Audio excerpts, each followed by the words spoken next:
बिस्मिल्लाहिर्रहमानिर्रहीम। अस्सलाम वालेकुम नादरीन, आप यूट्यूब चैनल देख रहे हैं। मैं इमरान ख़ान हूँ। नादरीन, जिस वक्त मैं ये वीडियो रिकॉर्ड कर रहा हूँ पाकिस्तान में रात के 3 बजे हैं और जो इम्पॉर्टेंट ख़बरें हैं और बहुत बड़ी ख़बरें हैं क्योंकि डेवलपमेंट बहुत तेज़ी से हो रही हैं। उनमें सबसे बड़ी आज़ाद कश्मीर से पाकिस्तान के हवाले से ख़बर है, वो मामला कहाँ तक पहुँचे।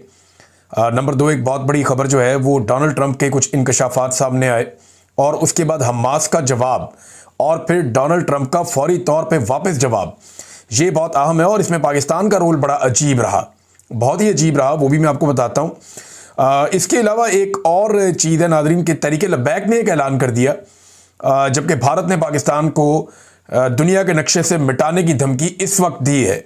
वो क्यों दी है ये सारा कुछ मैं आपके सामने रखता हूँ।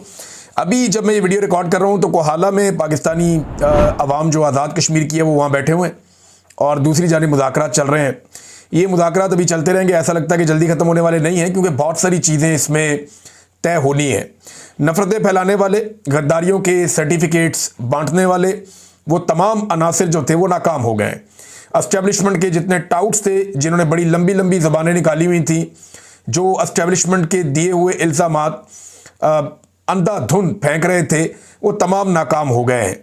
इन्होंने बड़े निश्तर बरसाए, इन्होंने कहा जी कश्मीरी गद्दार हैं, कश्मीरी जो हैं वो ये कर रहे हैं, वो कर रहे हैं, हम इन्हें ये देते हैं, हम इन्हें वो देते हैं। बहुत इन्होंने अजीबोगरीब हरकतें की और बड़ी घटिया इन्होंने कंपेन्स चलाई।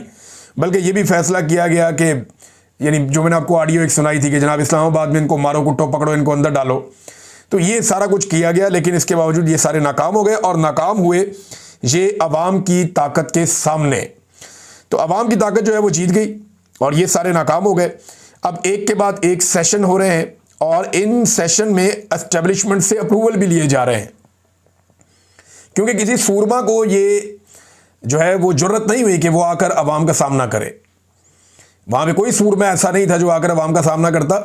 वहाँ पे सियासी जमातों के लोगों को लाकर बैठा दिया गया, पीपल्स पार्टी के, PMLN के, और इधर उधर से पकड़ के वो बैठा दिए सारे कि बात करें अवामी नुमाइंदों के साथ। तो अवामी नुमाइंदे तो बात करते हैं वो जो आवाम से पूछ कर आते हैं, जबकि दूसरी जानिब उन्हें एस्टेब्लिशमेंट से अप्रूवल भी लेनी होती है। तो बार बार सेशंस होते हैं, कुछ ड्राफ्ट जो हैं वो लिखे भी जा रहे हैं, फिर उनकी अप्रूवल भी ली जा रही है। मुज़ाहिरीन जो हैं इनके जो नुमाइंदे गए हुए हैं, इनमें शौकत नवाज मीर साहब हैं, अंजुम ज़मान अवान साहब हैं, आमिर नज़ीर साहब हैं, राजा अमजद अली खान साहब हैं, फिर आबिद असलम साहब हैं और दीगर लोग भी हैं। अब इनमें से चंद लोग बैठते हैं सामने और वो ये कहते हैं कि हमें तहरीरी नोटिफिकेशंस दिए जाएं और नोटिफिकेशंस जारी किए जाएं जिन चीज़ों का हम कह रहे हैं। जो अहम तरीन मामला हैं वो आप जानते हैं, एक तो 12 सीटों का मामला है। अब ये 12 सीटें क्या ख़त्म कर दी जाएंगी? तो मुझे नहीं लगता ख़त्म होंगी, लेकिन मुझे ये लगता है कि बेअसर हो जाएंगी। यानी ये जो इन 12 सीटों के 12 लोगों को एस्टेब्लिशमेंट लेकर आती है, कठपुतलियों को, और लाकर उन्हें इख्तियार दे देती है। नंबर 1 इख्तियार उन्हें क्या दिया जाता है कि उन्हें वजारतें बांट दी जाती हैं, फंड्स उनके हवाले कर दिए जाते हैं अरबों रुपए के, उनको बेशुमार मुराहत मिल जाती हैं। तो एक तो ये सिलसिला ख़त्म हो जाएगा, उनकी सिंबॉलिक वैल्यू रह जाएगी। नंबर 2, ये वज़ीर आज़म बनाने या गिराने के अंदर अपना रोल प्ले कर सकते हैं, इनका ये रोल भी ख़त्म किया जाएगा। कम से कम इतना तो होना चाहिए इस मामले में। अभी इस पर डिस्कशन चल रही है, देखें क्या होता है। बिजली के मामला आते हैं और दीगर मामला आते हैं, टैक्सेस के मामला आते हैं, फूड के मामला आते हैं, बहुत सारे महकमों के हवाले से बहुत सारी चीज़ें हैं, मुराद के खात्मे के मामला आते हैं, करप्शन के मामला आते हैं, ये सब। और जिस तरह हुकूमतें गिराई जाती हैं आज़ाद कश्मीर में और बनाई जाती हैं और ये मिलिट्री एस्टेब्लिशमेंट करती है, इस हवाले से चीज़ें डिस्कस हो रही हैं। सियासतदानों को बड़ा मज़ा आ रहा होगा कि जो काम हम सारे मिलकर नहीं कर सके, हमने कई दफ़ा इनकलाबी बनने का नाटक किया, बड़ी कोशिश की, लेकिन जो हम नहीं कर सके वो ये अवाम ने कर दिया और आज ये हमारे ज़रिए से ही वो मुतालबात मनवा रहे हैं जो मुतालबात एक दौर में हमारे भी हुआ करते थे। लेकिन आजकल तो ये सारे टाउटगिरी कर रहे हैं। बहरहाल कश्मीरियों ने ये कामयाबी हासिल नहीं की, उन्होंने ये कामयाबी कमाई है, किसी ने उनकी झोली में नहीं डाली। कल तक इन्हें धमकियां देने वाले और ताने देने वाले आज घुटनों पे बैठे हुए हैं, कोई सूरमा उनका सामना नहीं कर पा रहा, वो अपने मुतालबात मनवा रहे हैं और आज नहीं तो कल वो अपनी मंजिल तक पहुंच जाएंगे। देखें, ये मुतालबात माने जाएंगे, कुछ चीज़ों में हुकूमत 2 नंबरी भी करेगी, चक्कर भी देगी, फ्यूचर में पकड़ी जाएगी, ये लोग फिर निकलेंगे, फिर एहतजाज करेंगे, क्योंकि ये अवामी एहतजाज है, अवामी मुतालबात हैं और आज़ाद कश्मीर में लोगों को शऊर है, लोग फिर निकल आएंगे। तो ये रियासत को अगर ये लगता है कि वो किसी तरह भी अब इसको, इस जिन को बोतल में बंद कर लेगी या इस एहतजाज के ऊपर ढक्कन लगा देगी, तो ये अब रियासत नहीं कर पाएगी। जो पुरानी लीडरशिप है जितनी भी आज़ाद कश्मीर की, ये सारे एक्सपायर हो गए और अब वहाँ पे ख़ानदान की बुनियाद पे, नस्ल की बुनियाद पे, इलाके की बुनियाद पे, सरदारी की बुनियाद के ऊपर वो चक्कर ख़त्म हो गए। ये जितने लोग आए सारे एक दूसरे के भाई बने हुए हैं और इनके अंदर कोई फ़र्क नहीं है। ये सारे आज़ाद कश्मीर के लिए और कश्मीरियों के लिए और अपनी आने वाली नस्लों के लिए सोच रहे हैं।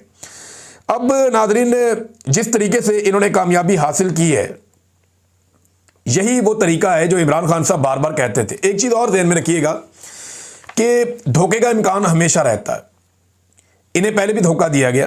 जब गुज़िश्ता साल इनकी तहरीक बड़े उरूज पे गई थी, उस वक्त याद है गंडापुर साहब ने कहा था कि हम जब आएंगे तो हम ये कर देंगे, वो कर देंगे, ये तो कश्मीरियों ने आपके साथ ये कर दिया, वो कर दिया। देखो कश्मीरियों ने अपनी मंजिल के कितना करीब पहुंच गए हैं। उन्हें आज नहीं तो कल अपना मकसद वो हासिल कर लेंगे, वो अपनी मंजिल तक पहुंच जाएंगे। लेकिन गंडापुर साहब ने रस्ते में ही छोड़ दिया अपने लोगों को बार बार। अच्छा, धोखे का इम्कान जो है ना वो हमेशा रहता है। कुछ लोग ये कह रहे हैं जनाब यहाँ से फोर्सेज रवाना की जा रही हैं, ये वो सब, लेकिन अभी तक ये कहानियां हैं, इसके अंदर कोई हकीकत अभी तक दिखाई नहीं दी। मगर अवाम की ताकत हर साजिश का जवाब होती है। अब जो मर्जी कर लें, ये लोग वापस रिटेलिएट करेंगे।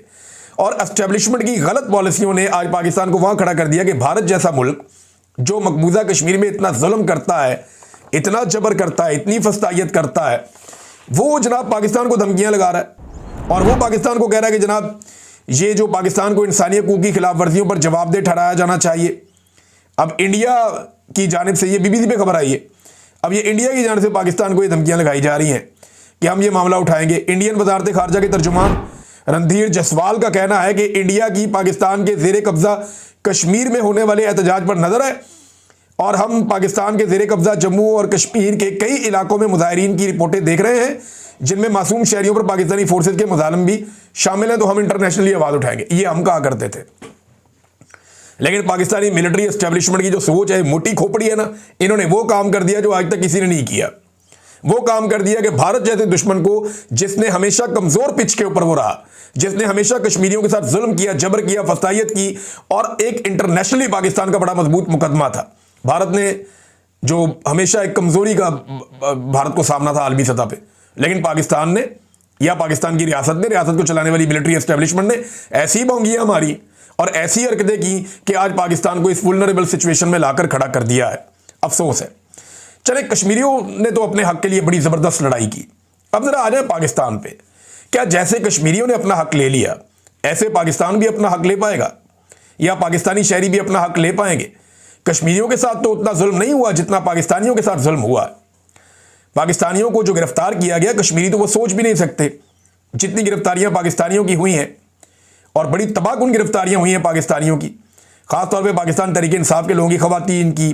कश्मीर में एक भी औरत गिरफ्तार नहीं हुई, लेकिन यहां पाकिस्तान में सैकड़ों औरतें गिरफ्तार हुई, लगभग 20,000 से ज्यादा लोग गिरफ्तार हुए, 1 लाख से ज्यादा घरों की चादर और चारदीवारी का तकद्दुस पामाल किया गया। जो गंद इन्होंने मारा पाकिस्तान के अंदर, लेकिन पाकिस्तान ने अभी तक वैसा रिस्पॉन्ड नहीं किया। इमरान खान साहब एक बात कहते हैं, और ये जो कश्मीर के अंदर हुआ उसको देखने के बाद समझ आती है। इमरान खान साहब ने कहा था कि आखिरी फैसला सड़कों पे होगा, और ये एक दफ़ा नहीं कई मरतबा इमरान खान साहब ने कहा कि आखिरी फैसला सड़कों पे होगा, लोग तैयारी पकड़ें। और इमरान खान साहब ने बार बार पब्लिक को ये कहा भी। थोड़े दिन पहले इमरान खान साहब ने अपनी पार्टी को भी कहा कि अवाम आपसे आगे निकल गई, आप पीछे रह गए, अगर आप अवाम के साथ ना मिले तो आप फारिग हो जाएंगे, अपनी सियासत भी आप तबाह कर लेंगे। तो अब पाकिस्तान तहरीक इंसाफ क्या इमरान खान साहब के फार्मूला पर चलेगी? क्योंकि यहां लीडरशिप का मामला होता है।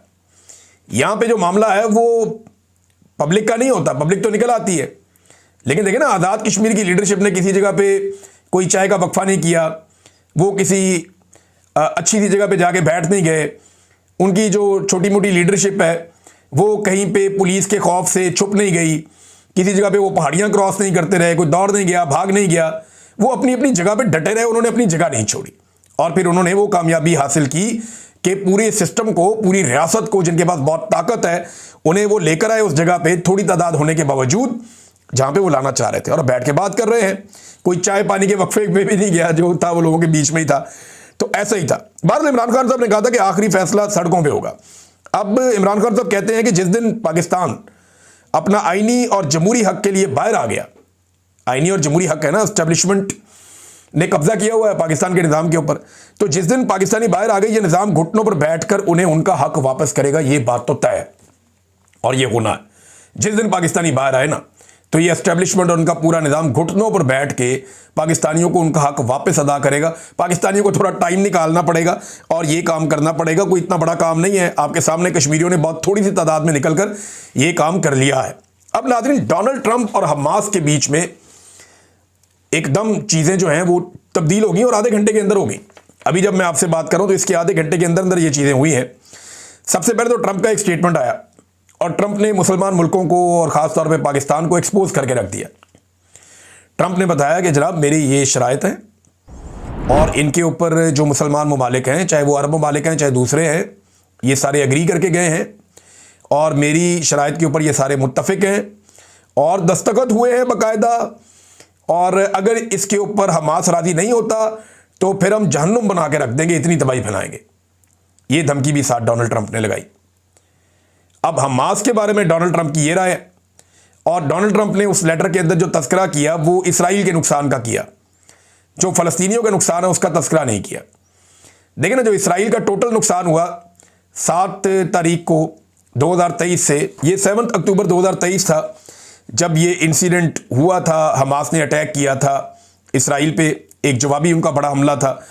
तो जो इसराइल की टोटल हलाकतें हैं वो 1195 हैं, लेकिन अब तक जो फ़लस्तीन का नुकसान है जिसके ऊपर कोई बात नहीं करता वो लगभग 70,000 के करीब लाशें उनकी पहुंचने वाली हैं और उसमें बच्चों की बहुत बड़ी तादाद है, ख़वातीन की बहुत बड़ी तादाद है।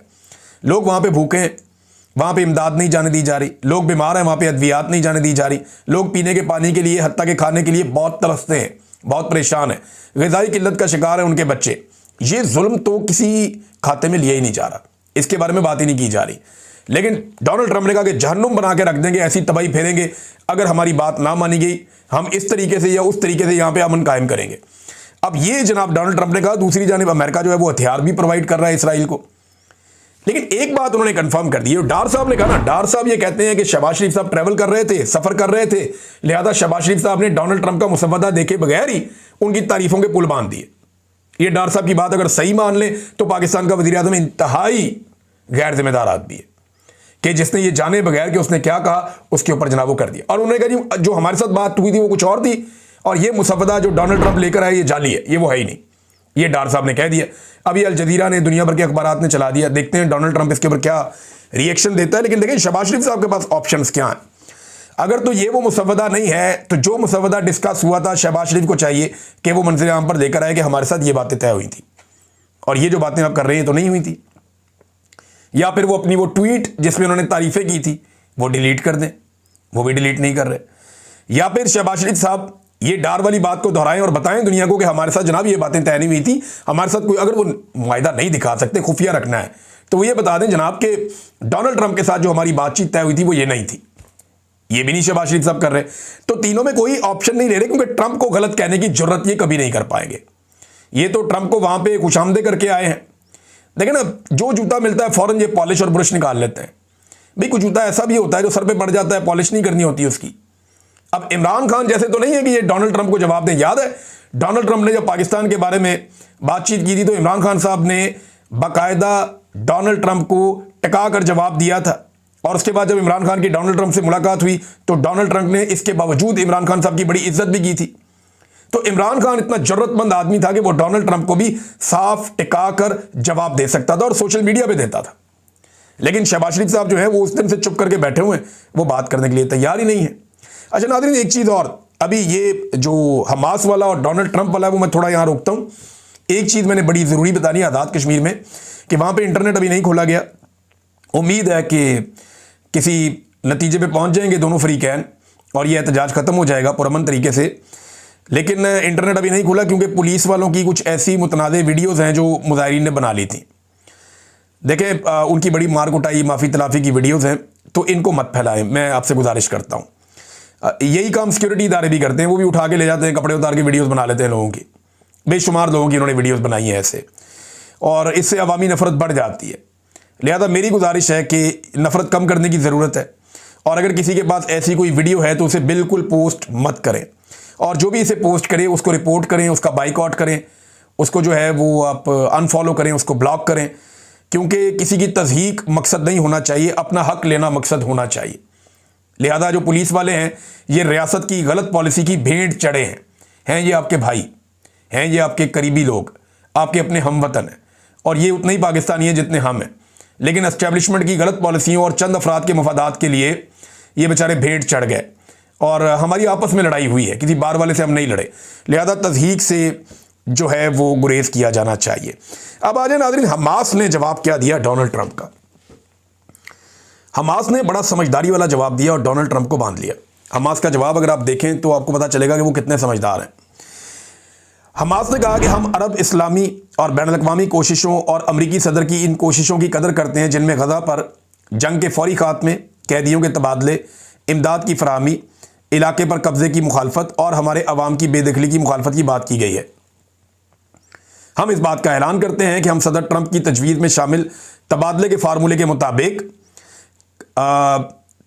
जो कब्ज़ा करने वाला इसराइल है उसके तमाम जिंदा और शहीद कैदियों की या मारे गए कैदियों की रिहाई पर मुत्तफ़िक हैं, बशर्तिया के तबादले के अमल के लिए मैदान में हालात साजगार हों और हम फौरी तौर पर सालिसों के ज़रिए तफसीलात पर बातचीत के लिए तैयार हैं।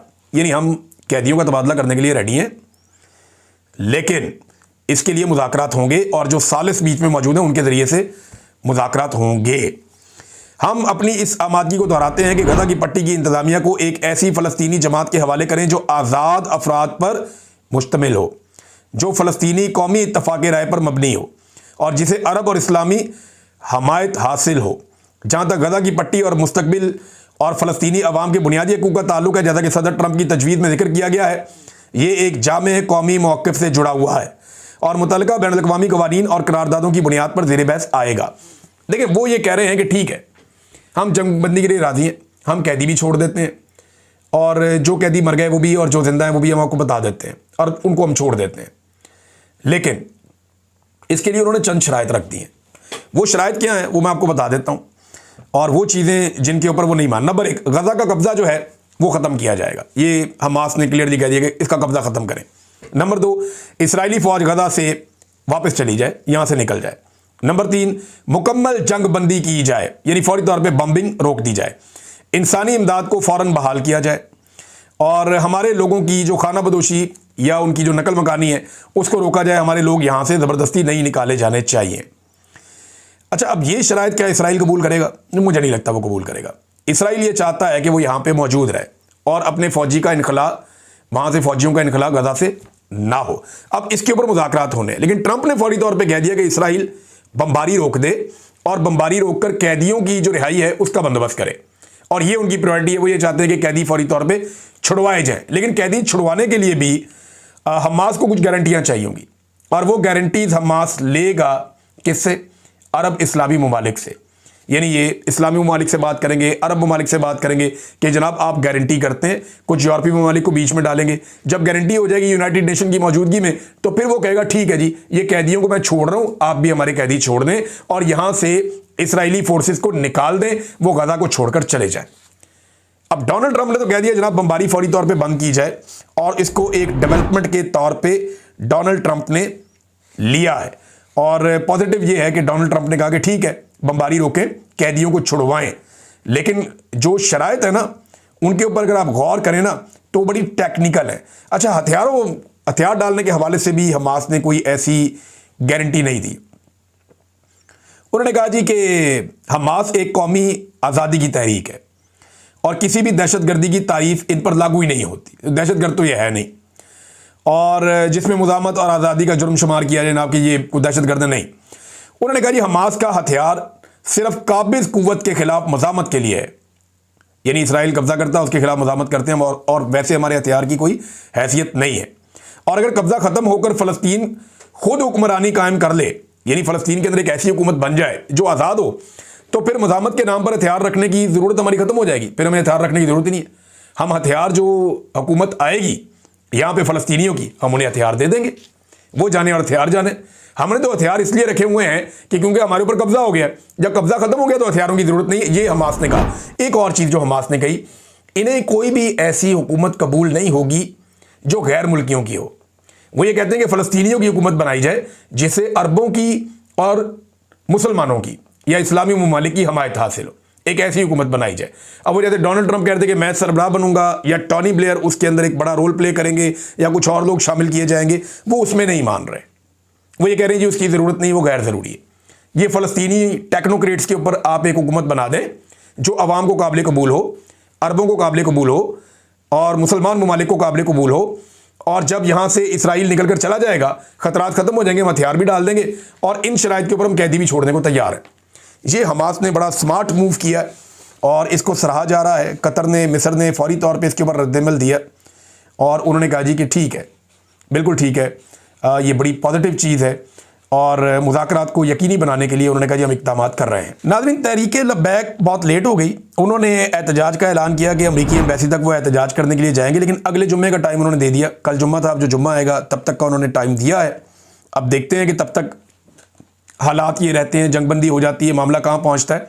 लेकिन उन्होंने कहा उन्हें शक है कि शायद इसराइल को तस्लीम किया जाएगा और ये हम कभी नहीं होने देंगे। बहरहाल उन्होंने एहतजाज का ऐलान किया है तहरीक लब्बैक ने। भारत ने बड़े अजीबोगरीब मौके पर पाकिस्तान को बड़ी मानी खेज धमकी लगा दी है। भारत के आर्मी चीफ ने पाकिस्तान के ऊपर दहशतगर्दी का इल्ज़ाम लगाते हुए कहा कि वो पाकिस्तान को बसूरत दीगर अगर पाकिस्तान बाज नहीं आता तो ये भारतीय आर्मी चीफ कह रहा है, हर्जा सराई आप उनकी चेक करें, वो कहते हैं पाकिस्तान के नक्शे को मिटा देंगे या पाकिस्तान को दुनिया के नक्शे से ख़त्म कर देंगे। ये जनाब भारतीय आर्मी चीफ कह रहे हैं। ये ना हर उस मौके के ऊपर आगे स्टेटमेंट देते हैं जब पाकिस्तान की एस्टेब्लिशमेंट फंसी हुई होती है। पिछली मरतबा पाकिस्तान की एस्टेब्लिशमेंट की ऐसी तैसी फिर गई थी, इन्होंने लड़ाई करके अपने तैयारी गिरवा ली और एस्टेब्लिशमेंट को ऑक्सीजन मिल गई। तो इस मरतबा फिर जब एस्टेब्लिशमेंट इसराइल के मामले में फंस गई है, वहां पे कश्मीर के मामले में फंस गई है, तो भारतीय आर्मी चीफ ऐसा लगता है कि भारत के लिए नहीं पाकिस्तान के लिए काम करता है। ये फिर तैयारी गिरवा लेगा, ये फिर कोई ऐसी हरकत करवा लेगा, मस्जिद ठुकवा लेगा, वो फायदा फिर एस्टेब्लिशमेंट का हो जाएगा। तो ये हर उस मौके पे बीच में आ जाते हैं जिस मौके पे इनका बनता ही नहीं बीच में आना। बहरहाल अगर इनको शौक है दोबारा एडवेंचर करने का तो करके देख लें, ये घोड़ा और ये मैदान। अब तक के लिए इतने ही, अपना ख्याल रखिएगा अपने चैनल का भी। अल्लाह हाफिज़।